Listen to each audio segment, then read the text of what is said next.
我先说股房双刀流这5个字当初应该是我开始在讲反正在 PTT 里面留言啊，跟人家吵架还是什么，是我开始在讲，然后开始看到说，有人写文章什么也会带到这个股房双刀流。为什么要取这名字？因为我觉得很帅就这样。好，那股房双刀流标准的做法，目前市面上有2个技法，2个方向。第一个的话就是增贷就是你可能爸爸妈妈的房子10几年了那就增贷，重新建价以后，它就多很大一部分肉嘛那就把它带出来，带出来以后干嘛呢？然后就是进股市。好，那第二个做法也是现在的版本现在的版本就是说买房子怎么买？不办贷款，直接现金买。那个现金也不一定是你的现金你有没有说现金买这些工商会没有东借西借就是去借，然后借完以后去拉理财型房贷出来，就赶快把它还掉。这样子的话几乎都不会受到银行排波的影响。现在都这样啊。像我之前在看那个节目的时候，帅过头，他说他现在的什么学员现在都是这样子做，先买现金再去做理财型房贷，就是挂式。然后挂式的话，我有1集会员影片，我也在拍挂式大法这个东西。你想了解的话，你就加入会员去看挂式大法这件事情。现在大概就是这2种状态不败教主少赚也要千万抢大巨蛋预售屋，股房双刀流优势一次看懂。先说结论因为股房双刀流要拿出来的钱更少，那做法又很稳健，所以很受欢迎。嗨，我是买房阿元，订阅买房阿元，我先祝你老了有房也有钱。我们上一支影片聊了南华商圈为什么会没落，如果你还没看过的话可以看一下。那今天我来跟你讨论不败教主现在也进场买房这股票的那个不败教主啊。我们先来看一个新闻标题我念一下，不败教主出清4档 ETF， 少赚也要凑1000万再买一间，房子稳定。那内容是这样，就是财经作家不败教主陈崇敏日前透露，最近把手上几档杠杆 ETF 全部出清掉，只为了先付1000万把房子买下来，预计年底会交屋。那他是今年4月股灾的时候，先透过理财型房贷买进自己看好的 ETF， 然后前一阵子看到一间预售屋在陪售啊，地点又很好，在大巨蛋，还可以看到101那他就决定说买这间就好，所以把之前进场的 ETF 都出清掉来缴房贷这样。然后他也表示说，如果房贷顺利下来以后，他会尽量在1-2年之内全部缴清。老师实力这么强的吗？然后再来办理财型房贷，等下一波股灾再来进场。那我八卦的时候好好说，再办理财型房贷，挂式大法这一招。并且他表示说，买房并非放弃投资，而是把兵力调配到不同的战场，也认为房子的优点是稳定，可以配合股票去做资产配置。好，你看这个就是股房双刀流的真人现身说法，而且还是个有名的人，应该有名吧？不败教主我好像在看一些新闻的时候都会看到虽然我自己是只看房地产，不过这个股票的名人也是很多。好，那这个也验证了我之前的说法，就是买股票的人赚到钱之后怎样，还是要买房子落袋为安。那他也没有说什么现在房市好冷清他就不买了嘛你看人家是好棒房市变冷清了，我要来抢便宜这样。然后抢完便宜之后怎么样，他还要再把钱拿去股市滚一圈以后出来，那应该会再度买房，他自己就是这样，这不是他资产的第一间这个就是股房双刀流高手在做的事情，而不是看空一族常常讲的我钱拿去买股票我可以赚更多，我干嘛买房子没有，人家股票高手他叫不败教主，应该是很厉害吧，他手上也是有房子啊，这才是合理的资产的配置所以你要知道，股房双刀流比单押股市更安全。那我先讲一个前提就是股房双刀流这不是什么新招，这一直以来都有，甚至现在也开始越来越多人推广。那你看我影片那么久，你也知道我就是纯房地产派的只是这次刚好有一个案例可以跟你分享股房双刀流的思路，就这样子而已。你如果觉得自己艺高人胆大的话，你自己再去研究。那我们讲一下为什么股房双刀流会大行其道。我自己的归纳是以下2个原因。如果你觉得我讲的是错的你有更一针见血的见解的话，欢迎你底下就留言跟我吵架这没关系。或是你自己就是股房双刀流哦，那也欢迎留言哦，跟大家分享你是怎么做的。来，第一个原因哦，要拿出来的利息钱更少。这个我随便找的哦，不是说推荐这样哦。就如果你找玉山银行去做理财型房贷，那它的利率是3到3.45%。那当然这个会依照你自己个人的状况来做浮动，但是重点是你可以借多久？20年呢？哎呀，哦，那你一般信贷的话是不是3、5、7年？那这个可以借20年呢，而且谈一谈，说不定可以只还利息呢。那你一次就可以借20年的钱，就是说跟股票相比的话，股票也是可以借钱的嘛，去做股票的质押。那股票的质押利率差不多是多少？是6%。我知道有更低的啊，什么2%多的也有，那就是很看你个人的条件。那也会有限定的标的物，也不是任何股票都可以去质押这样。然后通常还款的时间它会设多久？半年。哦，那可以展延2次，所以最多就是1年半这样。那你自己看，20年跟1年半，那还款压力谁轻谁重？所以左边的理财型房贷是3%的利率，再加20年的贷款计划。那右边的股票质押是6%的利率加1.5年的还款计划。是你的话，你要怎么选？那当然选理财型房贷啊，这利率差到3%呢，然后时间差那么久呢。第二个，安全性更高。股票你如果用融资或质押，会需要保持在一个维持率以上，那就是这只股票赔钱赔了到一定部位的话，你要补钱进去。那这个你应该是比我还专业，因为我是真的没有在看股票做股票哦。那我也是去研究那个规则，跟去询问一些人哦，就这样。那房地产的钱呢是怎么样？就是其实房价涨房价跌，你都是还那个就是设定好的贷款，就是这样子而已。你就是慢慢还，每个月都有还，这样就好了。因为什么？因为你的抵押物是一间房子嘛，银行是相当放心的，所以这位不败教主陈崇明先生才会说他要把钱拿去房市，然后再把它贷出来，这样，因为这样安全性更高。例如我很常讲的川普血腥7日对不对？如果你那时候就有做质押的话，应该已经被抬出去了。当然啦，到现在什么又2.7万了那说不定你又还赚一波，但你就要承担所谓的本金上上下下嘛。我心脏没那么厉害，这我不敢去弄。那如果是从理财型房贷把钱拿出去的话，现在也是回满血了就这样啊，你就没有受到伤害啊。最后你要知道股房双刀流的难度在哪里那你也听我这样子讲了看起来股房双刀流很安全啊。那为什么不是每个人都在做？我认为是他怎样？他严重违反人性。就是说你今天手上有100万，然后手上没房子那你要做股房双刀流的时候，你就怎样？你就不能动这个钱啊，因为你房子还没有生出来啊，所以你就要硬存。那这几年台股不是大好吗？也就是说，你平常生活中啊，上班啊、下班啊，甚至晚餐去吃个卤肉饭啊，你都会听旁边在讲什么，说这个他赚多少钱，他做股票多少赚多少赚，他又赚多少多少。然后在那边，反正你听了就会很不是滋味。什么？大家全世界都在赚钱，只有我在那边吗？那就是这样。尤其是你的同事一下塞狼以后，好，那就会变成什么？这个你还在存房地产头期款的过程当中，你有一次起心动念，你钱就进股市了。我跟你讲，都是这样子，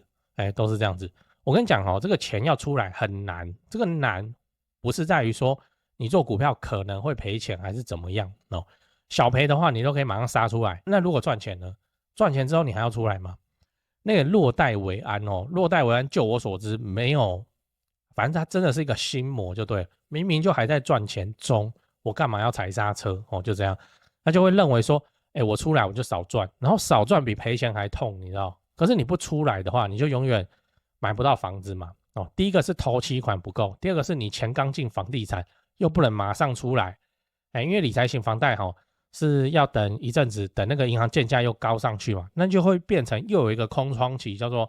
你又要听别人在那边画欧兰那边讲说他赚多少赚多少，然后你自己身上的钱现在都卡在房地产里面，听了之后就心里就非常非常的痒这样理财型房贷即使不增值也可以你就是可以贷出来说你实际还掉的贷款部位。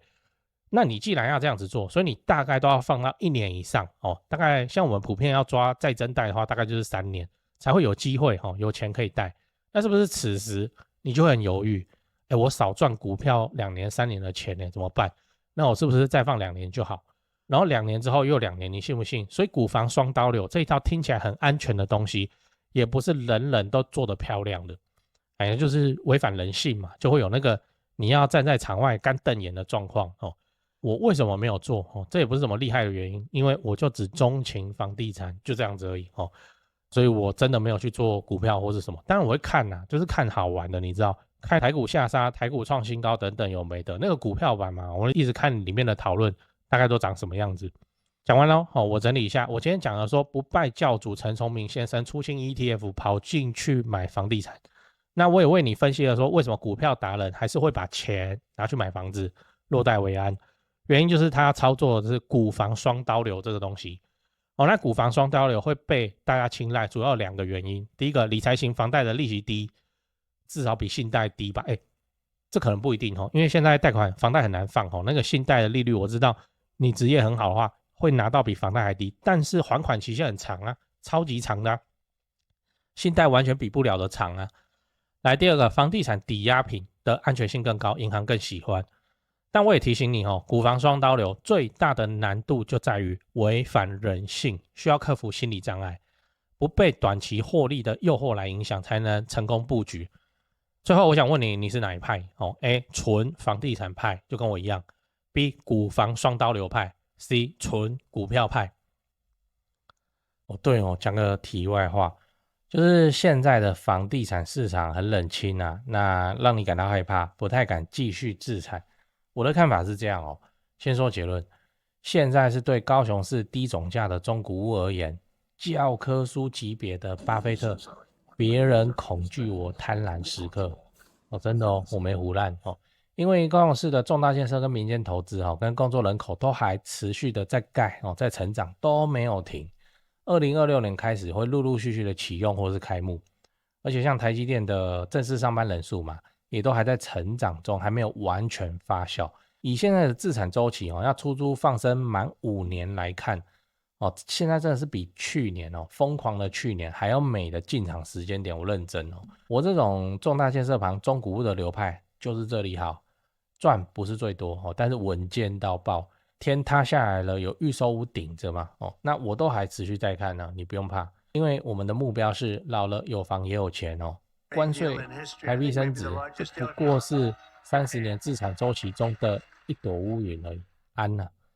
北高雄、南高雄自产中古屋就找台湾房屋美术之星店林店长处理，赖就加小老鼠 go go go go 5个 go 加这个赖来慢慢看 PO 给你的房子都挑过都有战斗力的。反正天塌下来了，有预售屋顶着了，我们中古屋真的是非常的稳健安啊。台北市、新北市自产就找萧店长，赖就加小老鼠掰台北直接看低于实价登录的房子。最后，请你购买我买房阿元的 YouTube 频道会员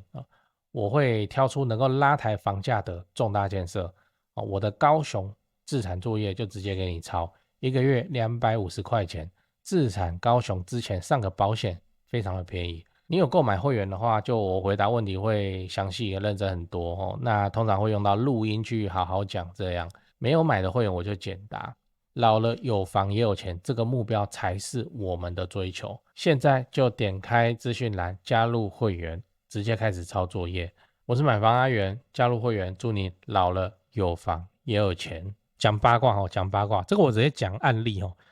我先说股房双刀流这5个字当初应该是我开始在讲反正在 PTT 里面留言跟人家吵架还是什么，是我开始在讲，然后开始看到说有人写文章什么也会带到这个股房双刀流。为什么要取这名字？因为我觉得很帅就这样。好，那股房双刀流标准的做法，目前市面上有2个技法，2个方向。第一个的话就是增贷就是你可能爸爸妈妈的房子10几年了那就增贷，重新建价以后，它就多很大一部分肉嘛那就把它带出来，带出来以后干嘛呢？然后就是进股市。好，那第二个做法也是现在的版本现在的版本就是说买房子怎么买？不办贷款，直接现金买。那个现金也不一定是你的现金你可能说现金买这些工商会没有东借西借就是去借，然后借完以后去拉理财型房贷出来，就赶快把它还掉。这样子的话几乎都不会受到银行排波的影响。现在都这样啊，像我之前在看那个节目的时候，帅过头，他说他现在的什么学员现在都是这样子做，先买现金再去做理财型房贷，就是挂式。然后挂式的话，我有一集会员影片，我也在拍挂式大法这个东西。你想了解的话，你就加入会员去看挂式大法这件事情。现在大概就是这2种状态一个是有房贷的状态之下，靠增值的部位把钱拉出来；另一个的话就是直接现金买断房子，然后把房子当抵押品，直接可以押80%出来。所以啊，你要是有一大笔现金的话，等于什么？等于你可以是间接买80%。我先说我不同意这种方式因为这个东西很怎么讲，就炒房了我们是做长期资产的事情这个很违背我自己的起心动念。好，那这个股房双大楼有没有非常漂亮的成果？我跟你讲有我现在目前听到身边也不是身边啦，就是我观众来跟我讲的是他在2020年的时候，2020那因为他本身就是相关产业去上班的人所以他在2020的时候就说什么自己住的房子房贷剩一点点，然后他就算了就把它填一填，把它填起来，填起来以后，因为他去结清房贷嘛，然后银行柜员就跟他讲，那你要不要做理财型房贷？你可以做股票什么的，他讲一讲，他就说好啊然后他就去做了。好，他的那间房子在新北市反正被他拿出来的钱挂式套出来的钱大概1500万，因为他也不知道买什么，你知道刚开始几个月乱买分散啊，慢慢弄，没有一次花掉。可是久了以后啊，就想说就无聊啦，然后就怎样，他就直接把其他东西就卖掉，七七八八的通通都卖掉。那大概就是1500万的现金，全部都 all in 台积电还有这种做法很猛。反正他是产业里面的人，他自己看得懂，他 all in 台积电，然后到现在，不然你说他赚多少这一波赚多少？这个是我目前看到最成功的股房双刀流的技法所以股房双刀流爽起来可以这么爽，也就是说你房子还在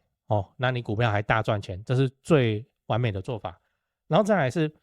另外市面上更多的股房双刀流应该是长什么样子？我先说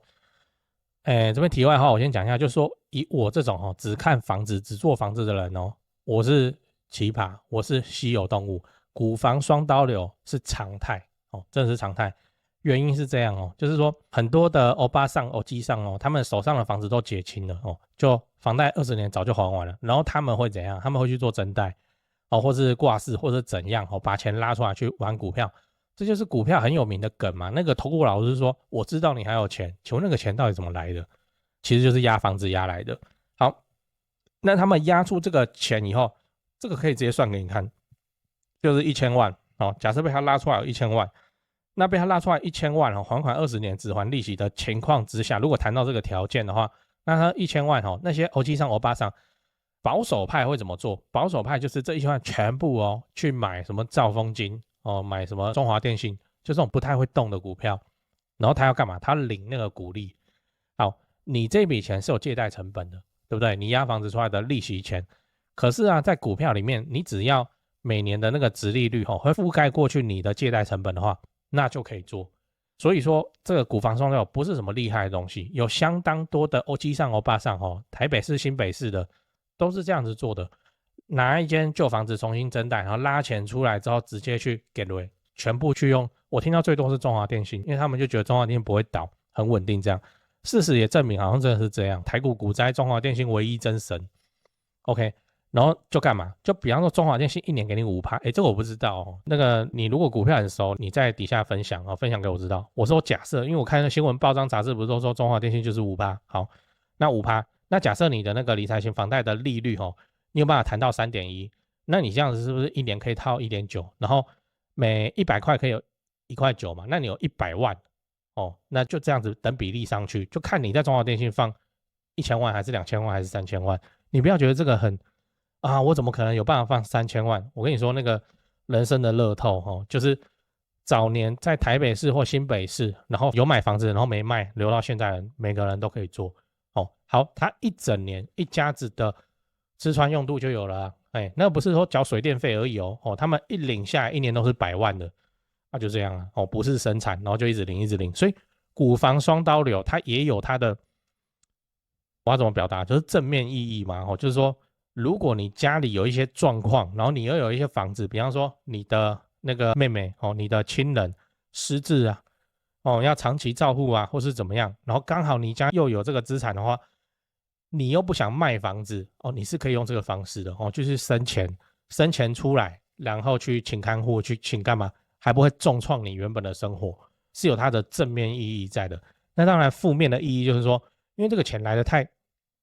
简单，你知道，你会轻看这个钱，就是很好的牌你随便打掉，就变成说什么什么标股好，那去买一下，然后这种钱会赔得很快总之就是股房双刀流都有人做，而且市场中大行其道，你房子多的人你不去做股房双刀流才很奇怪那像现在的那个挂式不能进挂衣啊的意思，就是直接你要是有转正贷之后，你就要做理财型的用途，你不能你拉了理财型房贷2000万出来，你给我跑去买下一间房子，这样子是不行的。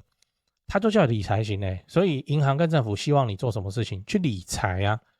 那就是股票所以这本来就是政府在推动防守，它就是不要房子生的钱又回到房子，回去股票市场，所以股房双刀真的很多，然后保守派跟激进派，保守就是中华电信那边领那激进派的话就是什么标股都去玩一玩这种钱赔掉不心疼，因为你就是一样稳定去缴房贷，就这样子而已所以说现在的资本主义社会有钱的人真的是很容易更有钱。那你看假设把家里的台北市的旧公寓拉出来，拉了2000万，然后去趴在中华电信，不用上班了，你知道？所以就这样啦希望你现在就是股房双刀流，然后过了爽爽的情况，你手上又有房子然后你又有这个股房双刀流生钱给你花，然后你还不用上班，然后尽量去做善事啦，不要花天酒地开始肥累了。就这样。你最近在找室内装潢公司吗？我查到一个有趣的资料讲给你听，就是说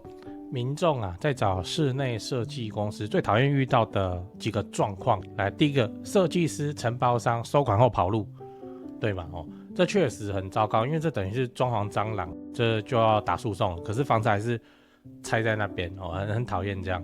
不过我知道有一家不会这样因为他几千万的门市在家装潢都是老板自己买自己装的有那个财务的实力。那现场也有直接可以挑瓷砖挑板材的地方大门市找得到人跑不掉。那真的做爆了的话也兜得了底都还赔得起。第二点是施工不良日后漏水我都施工了还漏水这样，这也确实很麻烦，因为都住进去了嘛，那到时候为了要修漏水可能还影响到邻居搞得家里又要变工地。不过我知道有一家不会这样至少豪宅案子也是敢委托他们去做。那第三点是恶意追加费用，预算严重超支，这个也是很糟糕，就是通常是发生在那种跑单帮的设计师就他是先低价报价，然后把案子接进来，然后后面再一直加，反正我都拆下去了，那你不加也不行，就会感觉像被绑架一样。这个我观众也反映过非常多这种情况。不过我知道有一家不会这样，因为他们就做10几年了那这个案例上跟那个施工上跟他的售后去看他的 Google 评论评价就知道了。你刚刚看到的画面全部都是他们家以前施工做过的案例照片，接下来我都放完工后的照片给你看。先说结论台北市新北市地区的朋友，反正就是蘆洲，他们店在蘆洲开车30-40分钟之内可以到的地区，那家里要装修或者自产的要装修，就找这一家室内装修公司先问问看。汉一室内装修，因为我有认识老板，那又加上很多双北的朋友在请我推荐室内设计公司，双北什么老屋翻新隔套老公寓预售屋交屋要整理要收租的，我就推荐这家汉一室内装修。汉一陈老板案件经验非常丰富，他给我历年来的施工照片，案场超过100场照片超过27000多张，我都不知道怎么挑那加这个 LINE 可以跟助理先描述你的需求，甚至直接传屋况的照片，初步谈一谈之后应该就会去丈量了室内设计是这样就你找谁不是找，就是找而已嘛，就是怕被骗怕被敲而已嘛那我推荐我信任汉一陈老板。那你的房子要装潢那就找汉一室内装修，先加他们先去问一下。双北装潢就找汉一室内装修，买房阿元推荐，总是比在外面乱找还要安全一点。现在就加 LINE 的 ID 是小老鼠HANYI 汉一。